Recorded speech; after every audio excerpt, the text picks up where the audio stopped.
Chinnaswamy stadium ಬಳಿ ಕಾಲ್ತುಳಿತ ಪ್ರಕರಣ CM Siddaramaiah ಕೈ ಸೇರಿದ ತನಿಖೆ ವರದಿ ನ್ಯಾಯಮೂರ್ತಿ ಮೈಕಲ್ ಡಿ ಕುನ್ಹಾರಿಂದ ರಿಪೋರ್ಟ್ ಸಲ್ಲಿಕೆಯಾಗಿದೆ.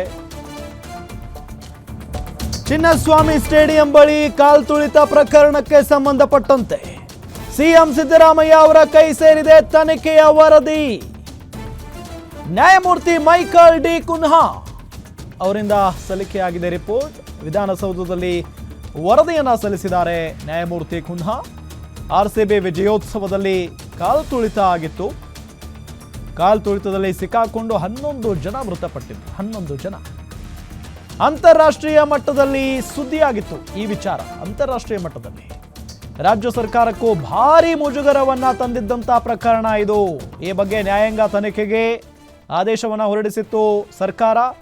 ಫೈನಲಿ ಈಗ ವಿಧಾನಸೌಧದಲ್ಲಿ ವರದಿಯನ್ನು ಸಲ್ಲಿಸಿದ್ದಾರೆ ನ್ಯಾಯಮೂರ್ತಿ ಮೈಕಲ್ ಡಿ ಕುನ್ಹಾ.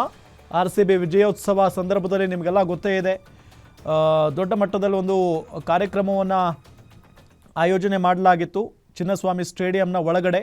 ಆ ಸಂದರ್ಭದಲ್ಲಿ ಏಕಾಏಕಿ ಆಗಿ ಅಂದರೆ ಬಹಳಷ್ಟು ಸಂಖ್ಯೆಯಲ್ಲಿ ಅಭಿಮಾನಿಗಳು ಬಂದಿದ್ದರು. ಗೇಟ್ ಓಪನ್ ಆದ ತಕ್ಷಣ ಚಿನ್ನಸ್ವಾಮಿ ಸ್ಟೇಡಿಯಂ